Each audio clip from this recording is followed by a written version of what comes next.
This is what Joy Ellen gave me as a select group of symbols for Christianity. The familiar fish that became popular a long time ago. Various denominations of Christianity, East and West, separated early on, well after Christ, had separate symbols, and that kind of morphed into a variety of forms of, mostly we could boil it down to the cross. I think worldwide, most people will associate the cross with Christianity. Everybody pretty much sees that. We have been asked many times, we, the Church of Jesus Christ of Latter-day Saints, who are so keen to make sure everybody knows we're Christians, say, well, why don't you have a cross? And our answer is, well, we're taught to try to be humble followers of Jesus Christ. And so our symbol is, hopefully, our life. The way we live symbolizes our Christianity. Beyond that, we have lots and lots of symbols. On the wall over there, we adopt the lion and the lamb, which almost everybody appreciates.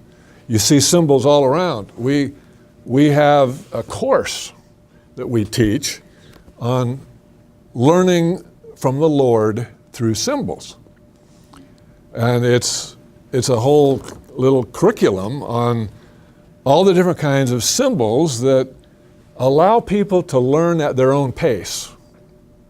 At one level, everybody recognizes certain things right at a glance. At another level, there's more meaning. So as you become a little more comfortable or more familiar, you can gain greater insights and meaning from a variety of symbols. My granddaughter, who saw us earlier this morning at a church meeting in Los Altos, she and her husband had just returned, actually it was yesterday, from a flight quick down to San Diego, where for the first time she went to the San Diego Temple of the Church of Jesus Christ of Latter-day Saints. And she came up to me and said, Grandpa, did you know there's 10,000 seals of Melchizedek in the San Diego Temple? I said, yeah. You found that out, huh? They're all over the place, right? It's the instead of the triangle, like we see with the so-called Star of David, we have the square that's formed in the same way and as the very ancient seal of Melchizedek. And we kind of co-opt that, along with lots and lots of others. In the general vernacular of popular culture, we have things like this, which is on top of some of our temples. It's not on the top of the Oakland Temple up on the hill in Oakland. This is a statue, a golden statue of the angel Moroni, who is the last prophet, the last writer in the so-called Book of Mormon. And he's the one that hid up the record that 2,000 years later, Joseph Smith found buried in the hill Cumorah. And so he to us fulfills the prophecy in the book of Revelation and references in the book of Daniel in the Old Testament and other places. Isaiah has a reference that we take of the angel flying through the midst of heaven.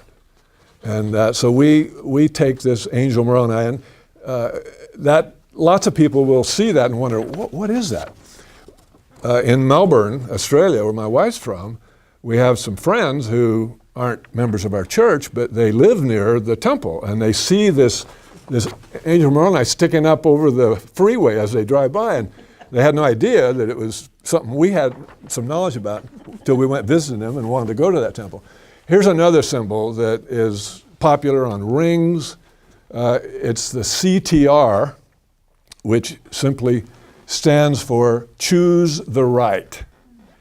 And it's young and old adopted as just a kind of a motto, a symbol of trying to be primary children. It starts with little children usually. Choose the right as a choices are placed before you.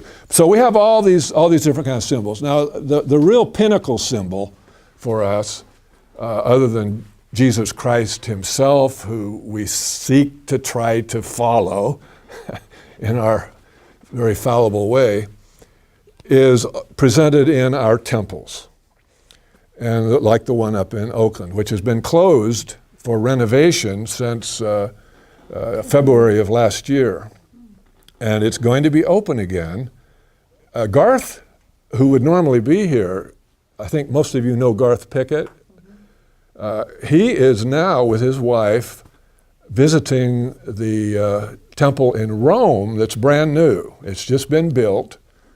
And the Pope and others who've lived there in that famous city have been escorted through to see it during its open house phase.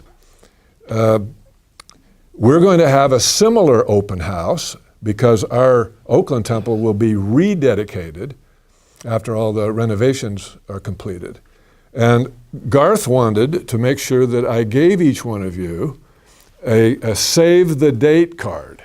So if you take one and pass that around, everybody gets one.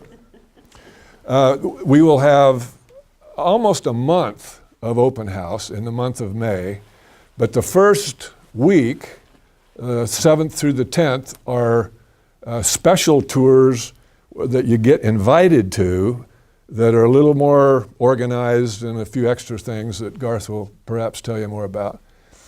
For opinion leaders, all of you qualify as opinion leaders, people that are interested.